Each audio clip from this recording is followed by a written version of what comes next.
আপনি জানেন কি গার্মেন্টস লাইনের শেষে যিনি আউটপুট বিন থেকে গুড গার্মেন্টস গুনে ফিনিশিংয়ে বুঝিয়ে দেন তার চাকরির নাম কি? অনেকেই তাকে আউটপুট রিসিপম্যান বলে, কিন্তু এই কাজের আসল দায়িত্ব কি জানেন? আজকের ভিডিওতে আমি আপনাদেরকে দেখাবো একজন আউটপুট কালেক্টরের পুরো কাজ কি এবং আপনি কিভাবে এই কাজ শিখতে পারবেন। আউটপুট রিসিপমেন্ট মানে হলো গার্মেন্টস লাইনের শেষে প্রোডাকশন থেকে প্রতিটি গুড গার্মেন্টস সাইজ অনুযায়ী গোনা, ড্যামেজ গার্মেন্টস আলাদা করা এবং ফিনিশিং সেকশনে হস্তান্তর করা ও হিসাব রাখা।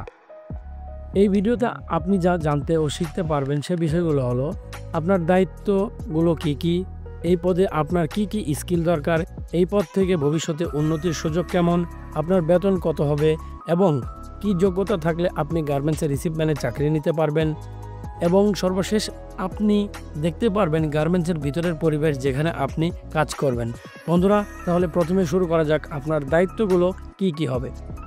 প্রতিটি সাইজ আলাদা করে গুনে রাখা, রিপোর্টিং, যেমন কোনো সাইজে কত পিস, প্রোডাকশন ম্যানেজারকে আপডেট দেওয়া, ভুল ত্রুটি হলে তা নিশ্চিত করা, যাতে ভুল ত্রুটি না হয় এই বিষয়টা নিশ্চিত রাখা।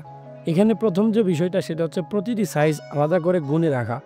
আপনি যখন আউটপুট থেকে বডি গুনে নেবেন বা বডি সাইজ ওয়াইজ করে আপনাকে গুনে নিতে হবে এবং এটা রেজিস্টার খাতায় আপনাকে লিপিবদ্ধ করে রাখতে হবে এবং প্রতিটা ঘন্টায় ঘন্টায় প্রোডাকশন ম্যানেজারকে জানাতে হবে যে আমি এই লাইন থেকে এত পিস গুড গার্মেন্টস নিয়ে তা ফিনিশিংয়ে হস্তান্তর করেছি। এরপরে আসি, এই পদে আপনার কি কি স্কিল দরকার। মনোযোগ, সাইজ চেনা, পিস গুনার গতি এবং দলবদ্ধভাবে কাজ করা। এটা মূলত প্রত্যেকটা মানুষের ক্ষেত্রেই প্রযোজ্য। যারা কর্মরত আছেন জব সেক্টরে তাদের স্কিলটা এরকমই হওয়া উচিত যে মনোযোগ থাকতে হবে কাজের ক্ষেত্রে, সাইজ চেনা, এরপরে পিস গোনার গতি, দলবদ্ধভাবে কাজ করা। এই পদ থেকে ভবিষ্যতে উন্নতির সুযোগ কেমন? দেখুন, যেহেতু আমি একজন গার্মেন্টস এক্সিকিউটিভ হিসেবে কর্মরত আছি, আমার 14 বছর গার্মেন্টস এক্সপিরিয়েন্সে আমি সর্বপ্রথম গার্মেন্টসের জব শুরু করেছিলাম একজন লাইন ইনপুটম্যান হিসেবে, যেখান থেকে আমি আজ প্রোডাকশন এক্সিকিউটিভ হিসেবে কর্মরত আছি। যদি আপনার তীব্র ইচ্ছা থাকে আপনি গার্মেন্টসে বড় হতে চান, তাহলে আপনি ফিনিশিং কালেক্টর থেকে বা আউটপুট কালেক্টর থেকে ফিনিশিং ম্যানেজার পর্যন্ত হতে পারবেন। আপনি যদি গার্মেন্টসে কাজ করেন বা করতে চান তাহলে এই ভিডিওটি আপনার জন্য খুবই গুরুত্বপূর্ণ। কমেন্টে লিখে জানান আপনার কি অভিজ্ঞতা এই কাজ নিয়ে। ভিডিওটি ভালো লাগলে অবশ্যই শেয়ার করুন গার্মেন্টসের কর্মীদের সাথে, যাতে করে তারা বিষয়টি জানতে পারে এবং গার্মেন্টসে যারা নতুন হিসেবে কাজ করে কেরিয়ার করতে চান তাদের মাধ্যমে। এবং চ্যানেলটি সাবস্ক্রাইব করে রাখুন এই ধরনের আরও গুরুত্বপূর্ণ ভিডিও পাওয়ার জন্য। চলুন এখন আমি আপনাদেরকে নিয়ে যাই গার্মেন্টস ফিনিশিং সেকশন, যেখানে আপনি কাজ করবেন সপ্তাহে 6 দিন শুক্রবার ব্যতীত। সকাল 8টা থেকে যদি ডিউটি হয় রাতের 6টা পর্যন্ত 10 ঘন্টা ডিউটি করবেন। আপনারা দেখেন, এই হচ্ছে প্রথম ধাপ, যেখানে আপনি বডিগুলো নিয়ে এসে রাখবেন।